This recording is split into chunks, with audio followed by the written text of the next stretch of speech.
우리 젊은이 교회가 가을 좀 지나가면 이제 추수감사절이 있습니다.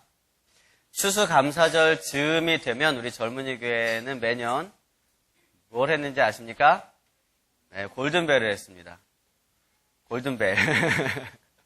골든벨을 했는데 오늘 말씀의 제목이 뭔가요? 네, 제가 정부에 대한 얘기를 하려고 그러는 건 아니고 정하시고 부르시고 의롭다 하시고 영화롭게 하셨다. 이렇게 되도 않게 끼워 맞춰놨습니다. 왜냐하면 여러분들이 삶 속에 살아가면서 좀 이렇게 생각나시라고, 기억나시라고 그렇게 좀 했습니다. 여러분이 정부라는 말이나 뭐 영화라는 말이나 이런 게 떠오르면 하나님이 우리를 영화롭게 하시는 4가지 단계에 대해서 기억하시길 바랍니다. 골든벨 문제 나갑니다. 하나님께서 우리를 영화롭게 하시는 4가지 단계는 무엇입니까? 첫 번째, 두 번째에 의롭게 하시고 영화롭게 하시는 겁니다. 잘 기억하시길 바랍니다. 하나님께서는 우리를 영화롭게 하시길 원하십니다. 영화롭게 하신다는 건 영광스럽게 하신다는 거예요. 여러분, 자기 자녀가 영광스럽게 되는 것을 기뻐하지 않는 사람이 누가 있겠습니까? 저희 아들이 초등학교 1학년이거든요. 첫째 아들이 오름인데요. 초등학교 1학년입니다. 얘가 만약에 카이스트에 들어간다. 초등학교 1학년짜리가. 그러면 자기 자신에게는 영광이 되겠지만 저에게는 불행이 되겠습니까? 그렇지 않겠죠. 자기 자신에게도 영광이 되어진 건 아버지에게도 영광이 되어지는 거예요. 또 제가 카이스트 간다 그러면 안 되잖아요. 하여튼 어떤 영광이 되어진다 그러면 저희 아들에게도 영광이 되어지고, 그런 것처럼 아버지와 자녀와의 관계는 누구 하나가 영광이 되어지면 그 아버지도 그 자녀도 영광이 되어지는 관계라는 것입니다. 오늘 말씀도 보면은요, 하나님께서 우리를 영화롭게 하신다 했습니다. 그런데 사실 우리는요, 하나님을 영화롭게 하는 것에 대해서 많이 이야기를 들었어요. 우리가 어떻게 하면 하나님을 영화롭게 할까? 이 이야기를 많이 들었는데 오늘 말씀 보니까 하나님께서 우리를 영화롭게 하신다고 말씀하고 있는 거예요. 여러분, 이 2가지는요, 사실은 같은 이야기입니다. 하나님께서 우리를 영화롭게 하는 것이 하나님께서 영광 받으시는 길이고요. 우리가 하나님을 영화롭게 해드리는 것이 우리가 영광을 받는 길입니다. 중요한 건 하나님과 우리와의 관계죠. 정말로 하나님이 영광 되어지는 것이 우리에게 영광이 되어지느냐? 정말로 우리가 영광 받는 것이 하나님께 영광이 되어지느냐? 하나님과 상관없는 사람들이 영광을 받게 되면 이건 하나님이 영광 받는 건 아니죠. 그러나 분명한 것은 우리가 평소에 우리가 일반적으로 하나님의 자녀다 그렇게 이야기하면서 하나님께 영광이 되어지는 그런 삶을 살아가면 분명히 이것을 통해서 하나님께서 영광 받으신다는 것입니다. 자, 하나님께서 하나님의 영광 가운데서 날마다 하나님이 주시는 영광, 그리고 하나님께 올려드리는 영광 가운데 누리시는 저와 여러분 되시길 바랍니다. 하나님께서는요, 우리를 영광스럽게 만드시고 영화롭게 하시는데요, 그렇게 하기 위해서는 4가지 단계가 있다 그랬습니다. 그 중에 첫 번째는 정하신다고 하셨습니다. 로마서 9장에 이런 말씀이 있습니다. 11절 말씀이에요. 우리 함께 읽어보겠습니다. 시작.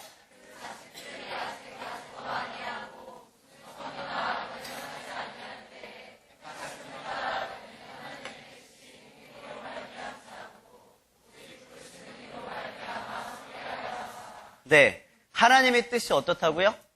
택하심으로 말미암아 되어진다는 것입니다. 하나님의 뜻이 우리의 어떤 행위로 말미암아 되는 게 아니라 하나님께서 택하시는 것으로 또 부르시는 이로 말미암아 되어지는 것입니다. 그런데 오늘 첫 번째 보니까 그 자식들이라고 표현되는 이 자식들이 어떤 자식들이냐 하면은 성경에 나오는 말이죠. 10절에 보니까 리브가를 통해 태어나는 이삭의 자녀들이에요. 누구 있어요? 이삭의 자녀가 누군지 잘 모르시는구나. 이삭의 자녀는 에서와 야곱이 있습니다. 맞습니까? 네, 이삭의 자녀들 에서와 야곱이 있어요. 이 자녀들이 태어나기 전부터 하나님께서 택하셨다고 얘기를 하는 것입니다. 그들이 어떤 행동을 하기도 전에 무슨 선한 일이나 악한 일을 하기도 전에 이미 하나님께서 결정해 놓으셨다는 것이에요. 그들의 어떠함과 상관없이 하나님께서 부르셨다는 것입니다. 우리의 행위, 우리의 선, 우리의 악과 상관없이 하나님께서 부르시는 통로를 만들어 두셨다는 거예요. 마치 에서와 야곱이 아무런 행위도 할 수 없는, 태어나기 이전부터 하나님께서 그렇게 결정 지으셨던 것처럼 그렇게 우리로 하여금 예배할 수 있는 통로를 만들어 놓으셨다는 건데요. 제가 지금 예정론을 말하고 있는 게 아니에요. 우리가 흔히 생각하는 예정론이라는 건 뭐냐면 하나님께서 구원받을 자와 구원받지 못할 자를 미리 선택해 두셨다라고 얘기를 하는 것입니다. 그런데 과연 정말 그렇습니까? 그러면 구원받지 못하는 사람들이 하나님께 반항할 수 있을 거예요. 이렇게 항변할 수 있을 것 같아요. 우리는 처음부터 구원받지 못하기로 예정되어 있는데 우리가 뭐 교회 나가서 뭐 하겠습니까? 우리가 뭐 예수님 믿어서 뭐 하겠습니까? 처음부터 구원받지 못하기로 예정되어진 사람들 아닙니까? 그렇게 얘기할 수도 있을 겁니다. 동일한 질문이 로마서 9장에 기록되고 있습니다. 19절에 보니까 혹 네가 내게 말하기를 그러면 하나님이 어찌하여 허물하시느냐, 그러니까 하나님이 어찌하여 책망하시느냐, 왜 죄를 지었냐고 책망하시겠느냐 라고 네가 나에게 물어볼 수도 있겠구나 라고 사도 바울이 듣는 사람들에게 얘기하는 거예요. 여러분, 우리가 기억할 것은요, 하나님께서 정하신 것은 구원받을 자와 구원받지 못할 자를 미리 정하셨다는 것이 아닙니다. 원래 우리는요, 모두 다 구원받지 못할 자였어요. 원래 우리는 구원 못 받는 사람들이었어요. 다 그 누구도. 의는 없나니 한 명도 없었습니다. 아무도 자기 자신의 의로는 천국에 갈 수 없는 사람들이었다는 거죠. 모두 다 죄인이기 때문이에요. 그래서 하나님께서 한 길을 예비해 두신 것입니다. 한 길을 작정해 두신 거예요. 예전부터 준비해 두신 것입니다. 그 길이 무엇입니까? 예수 그리스도의 십자가예요. 예수 그리스도의 십자가를 믿는 그 길만이, 그 예정된 그 길을 믿음으로 가는 사람만이 구원을 받을 수 있도록 하신 거예요. 왜요? 이 길이 없으면 다 구원을 못 받기 때문이에요. 아무도 구원을 못 받기 때문입니다. 그러니까 구원받지 못하도록 선택되어진 게 아니라 원래 구원 못 받도록 되어 있는 상태에서 하나님께서 예정하고 예배해 두신 길을 믿음으로 가는 사람들이 구원을 받도록 예정되어진 것이라는 거예요. 어렵지 않죠? 잘 이해를 하시길 바랍니다. 그렇게 예비하신 길로 가지 않는 수많은 사람들이 있습니다. 하나님을 믿지 않는 사람들이죠. 예수님의 그 십자가의 사건을 믿지 않는 사람들이에요. 그들은 어떻게 되는 것입니까? 하나님께서 죽이려고 죽이시는 게 아니라 그들의 죄의 대가를 그들이 치르게 되는 것입니다. 죄의 삭은 무엇입니까? 사망이에요. 그래서 그들이 죽게 되는 것입니다. 그러나 여러분, 그렇게 자기 자신의 죄 때문에 죽게 되는 이 사람들을 하나님께서 바라보시면서 어떤 마음을 품으실까요? 야, 니네들이 죄를 지었고 예수 그리스도를 믿지도 않았으니까 죽어야 되는 게 마땅하다. 죽어야 된다. 너희들의 죄의 값을 치르도록 하여라. 그렇게 생각하실까요? 에스겔서 18장에 보시면 이렇게 되어 있습니다. 우리 함께 읽어보겠습니다. 시작.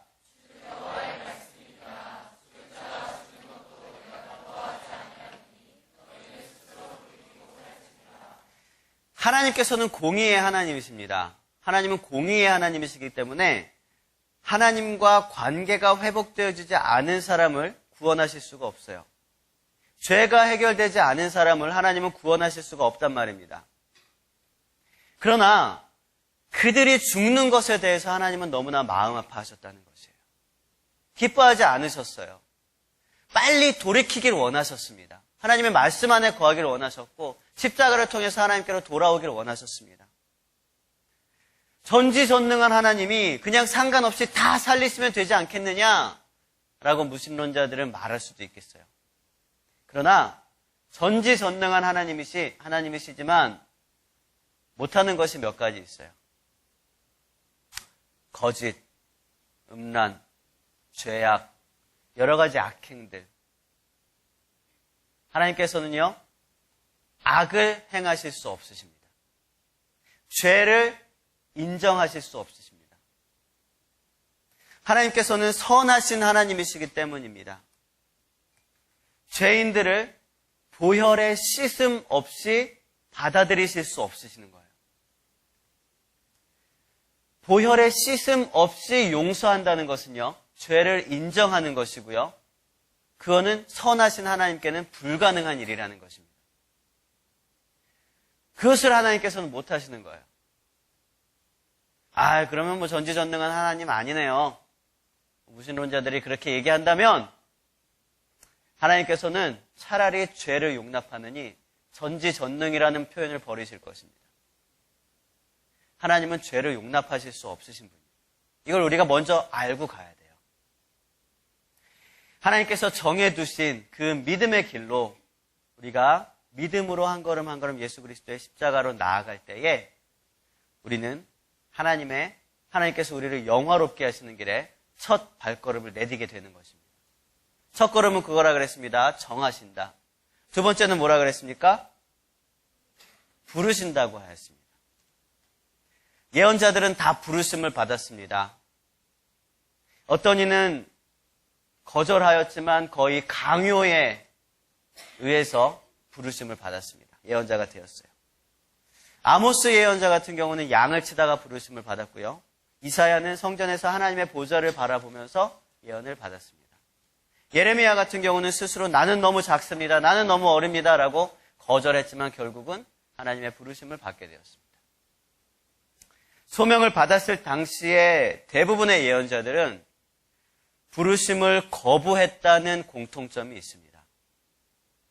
그들은 어찌 나 같은 하찮은 존재를 하나님께서 부르셨을까? 내가 무엇을 할 수 있을까? 처음에는 다들 거절을 합니다.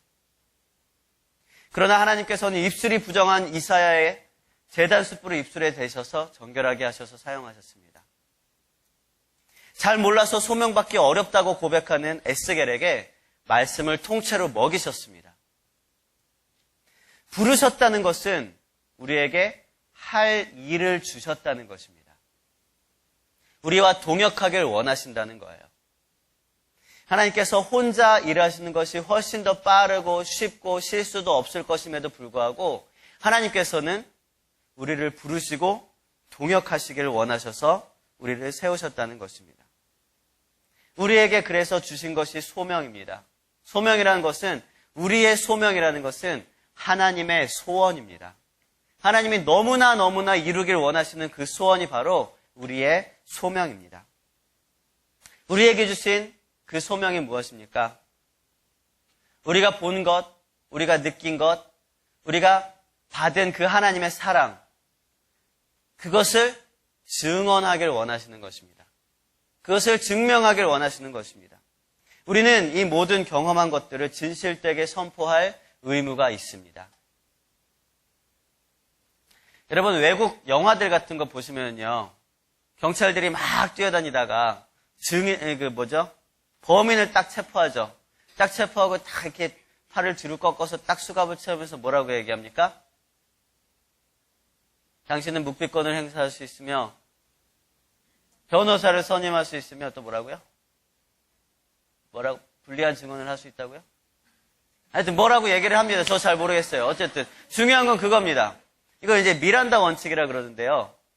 딱 잡은 다음에 미란다 원칙으로 이렇게 그 사람에게 부여된 권리들을 이야기해 줘야 되는 게 이제 법적으로 그렇게 되어 있는데요. 그 중에서 이 범죄자가 행사할 수 있는 권리 중에서 가장 중요한 것 하나가 뭐냐 하면 묵비권이라는 거죠. 말을 하지 않을 수 있는 권리라는 것입니다. 이 범죄자에게 묵비권이라는 권리가 있어요. 그런데요, 우리가 증인으로 심판대 앞에 섰습니다. 증인에게는 묵비권이 있습니까? 증인에게는 묵비권이 없습니다. 증인은요, 자기가 직접 보고 자기가 직접 경험한 것을 가장 객관적이고 가장 정확하게 정직하게 이야기할 의무가 있습니다. 여러분은 범죄자입니까? 아니면 증인입니까? 하나님이 여러분을 범죄자로 세우셨습니까? 증인으로 세우셨습니까? 증인으로 세웠어요. 증인은 증언을 해야 할 의무가 있다는 것입니다. 증인이 묵비권을 행사하면 안 돼요. 그런데 얼마나 많은 크리스찬들은 증인으로 세워졌음에도 불구하고 미란다 원칙에 의거해서 묵비권을 행사하면서 살아가는지 모릅니다. 여러분은 여러분의 삶 속에서 묵비권을 행사하고 있지는 않습니까? 증인의 정직한 증언을 기다리는 자들에게 더 이상 묵비권을 행사하지 말고 하나님 나라의 증언을 선포하시길 바랍니다. 이것이 우리를 하나님께서 부르신 이유입니다. 소명입니다. 우리를 증인으로 부르셨어요. 우리를 증인으로 부르셨어요. 또 하나는요, 하나님께서 우리를 부르신 이유는요, 파수꾼입니다. 에스겔 33장의 말씀을 함께 읽어보겠습니다. 시작.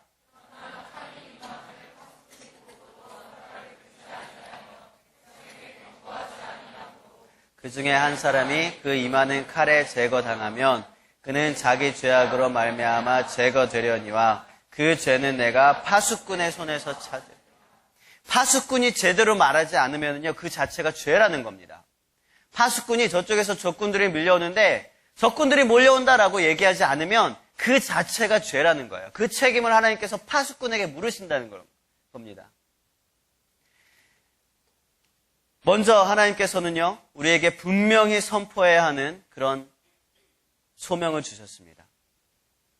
그 소명을 우리는 목숨 걸고 감당해야 합니다. 하나님께서는 우리에게 먼저 알게 하셨습니다. 하나님께서는 우리에게 먼저 믿은 자 되게 하셨습니다. 우리는 먼저 알게 된 것, 먼저 믿게 된 것을 반드시 알지 못하는 자들, 믿지 못하는 자들에게 이야기할 의무가 있다는 거죠. 이게 파수꾼이에요. 파수꾼. 여러분 또 하나. 여러분 달란트 비유를 잘 아실 겁니다. 달란트 비유. 주인이 집을 떠나면서 종들에게 달란트를 맡겼습니다. 그 중에서 2명의 종은 그 달란트를 자기가 가지고 있는 100%로 그렇게 불렸어요. 잘 장사를 해서 불렸습니다. 그 중에 한 명은 이 달란트를 땅에 묻어놨습니다. 본전을 까먹을까봐 그랬는지 땅에 묻어놨습니다. 결국 주인이 돌아와서 이윤을 남긴 2 종을 칭찬하고 땅에 묻어둔 한 종은 벌하고 쫓아내었습니다.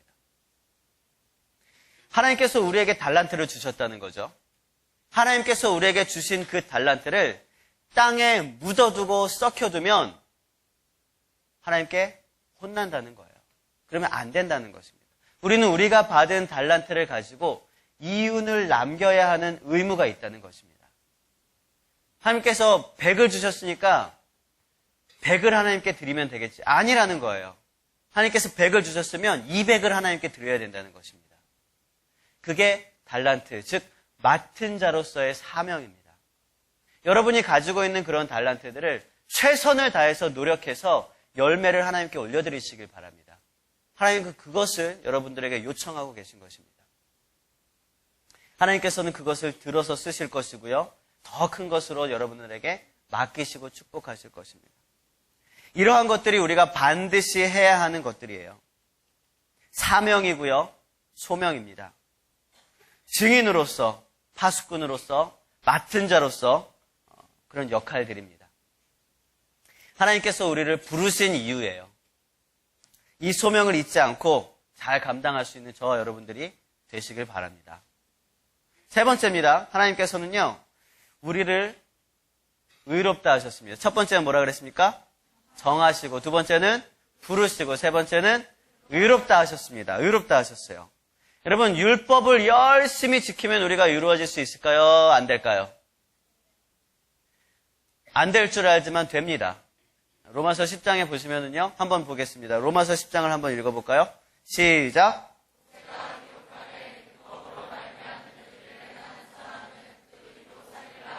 율법으로 말미암는 의를 행하는 사람은 그 의로 살아요, 죽어요? 산다고요.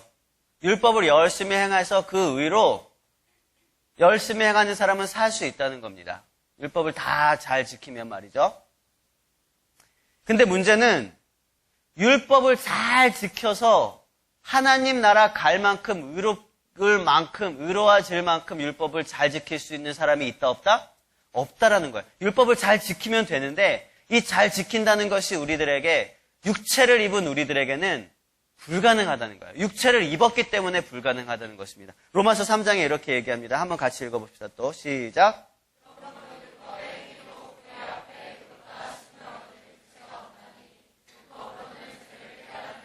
율법은요, 우리 앞에 딱 주어집니다. 일로 가면 죄고 일로 가면 죄가 아니야 라고 딱 얘기해 주는 게 율법이에요. 그럼 우리는 어떻게 하면 돼요? 죄 아닌 쪽으로 가면 돼요. 그러면 이제 죄 안 짓는 거예요. 하지만 우리가 육체를 입고 있는 몸으로서 이쪽으로만 매번 그렇게 갈 수는 없다라는 거죠. 정말 아주 가끔, 진짜 가끔 때로는 이쪽으로도 살짝 칠 수 있게 된다는 것입니다. 어느 쪽이 자주인지는 모르겠지만 우리는 인간으로서 육체를 가진 사람으로서 죄를 지을 수밖에 없고 율법에는 분명히 하나님의 말씀으로는 이건 죄야 라고 얘기를 해놨음에도 불구하고 우리는 알면서도 그 죄 쪽으로 치우칠 수밖에 없는 육체의 한계를 가지고 있다는 거예요. 율법으로 의롭다 하심을 얻기 위해서는 그 율법을 다 지켜야 되는데 육체를 가진 인간으로서는 불가능하다는 것입니다. 게다가 태어나자마자서부터 그는 율법을 완벽하게 숙지해서 어린 시절에서부터 죄 하나도 안 짓고 율법대로 잘 살아가야 돼요. 왜냐하면 율법은요, 이전에 지은 죄들을 속량할 능력이 없기 때문이에요. 앞으로 죄를 안 짓게는 할 수 있지만 이전의 죄들을 속량할 수 없어요. 그렇기 때문에 불가능하다는 거예요. 불가능하다. 마치 길거리에서 집이 없어서 길거리에서 생활하는 그런 사람들에게 야, 우리 저쪽 신도시 쪽 지나서 저쪽에 이제 아파트들이 세워지고 있다. 거기다가 아파트 지금 한 5채 정도만 사놓으면 부자가 될 수 있다. 이렇게 얘기를 합니다. 이게 사실인지 아닌지 몰라요. 또 이제 여러분들 전 재산 털어서 가지 마시고. 예입니다. 예. 예를 들면 그런 얘기를 했다고 해봐요. 근데 이 사람은 당장 먹을 양식도 살 돈이 없습니다.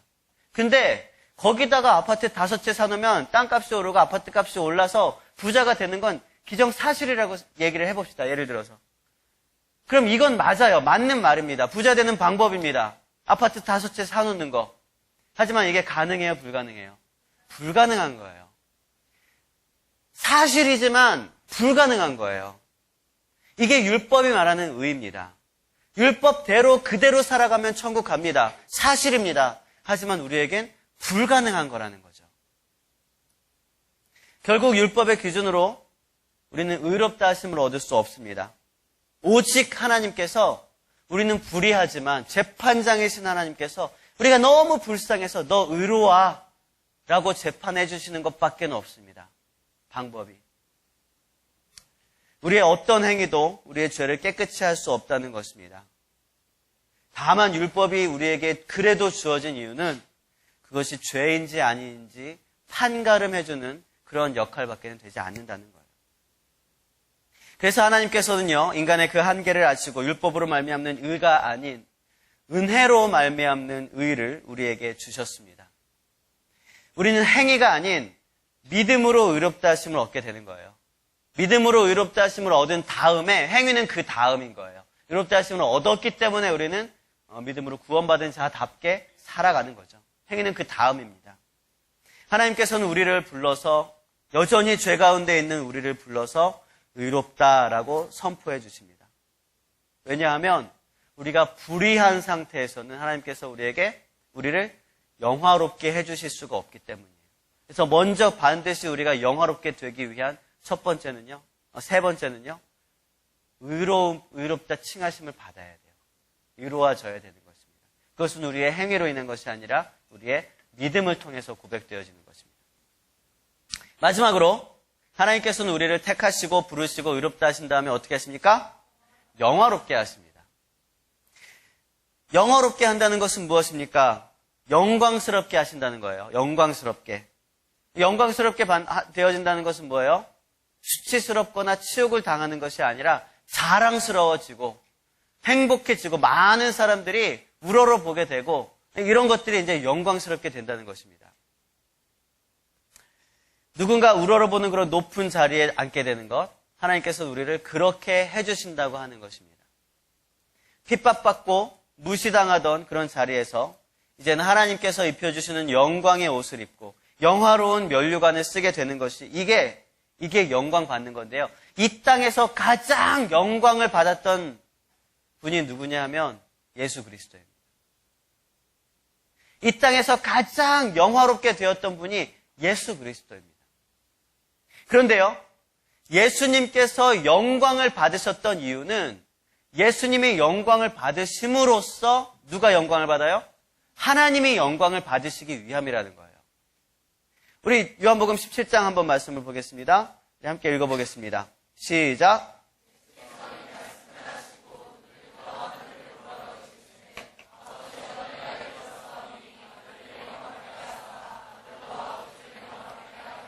예수님이 이렇게 기도하셨습니다.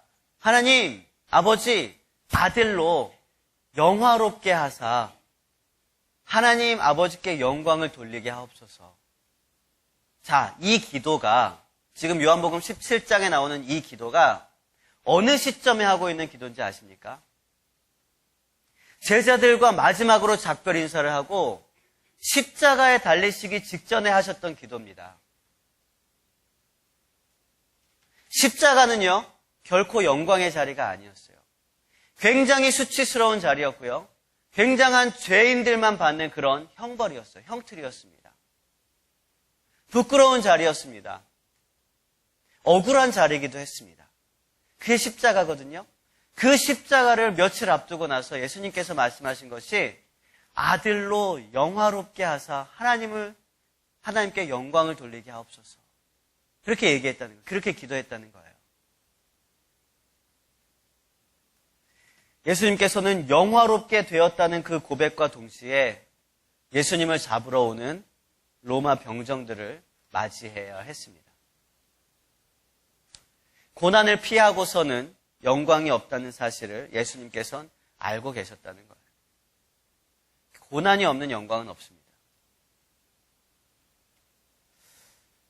여러분, 우리 몸은 참 신기하게 되어 있습니다. 우리 몸은요, 외부에서 다른 바이러스나 세균들이 이렇게 들어오면 모든 백혈과 적혈구는 물론이고 모든 어떤 뇌의 모든 아주 작은 부분들까지도 다 총동원해서 그 바이러스와 세균들을 죽이기 위해서 사력을 다합니다. 그 이방 물질들을 없애기 위해서 막 온몸이 다 이렇게 하는 거예요. 그래서 막 열도 나기도 하고 뭐가 나기도 하고 막 그런 거죠. 그런데 참 신기한 거는요, 새로운 생명을 갖게 되는 여자의 몸입니다. 분명히 이방 물질이 들어왔는데, 어떻게 들어왔는지 모르겠어요. 들어왔는데 그 이방 물질에 대해서 생명을 가지게 되는 이 여자의 몸은요, 전적으로 그 물질을 살리기 위해서 총동원을 한다는 것입니다. 온 몸이 자기의 영양분을 줄이고 그 생명을 살리기 위해 노력하고요. 모든 기관들이 총동원되어서 그 생명을 보존하고 양분을 제공하고 키워나간다는 것이죠. 여러분, 감동적이지 않습니까? 그렇게 되면 사실은 이 임신을 한 여자의 몸은요, 굉장히 지치게 됩니다. 힘들어져요.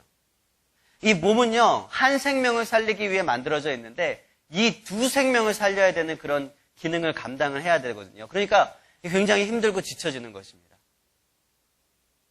그래서 임신 기간은 정말 여자들에게 힘든 그런 기간인 것 같습니다. 저는 잘 모릅니다.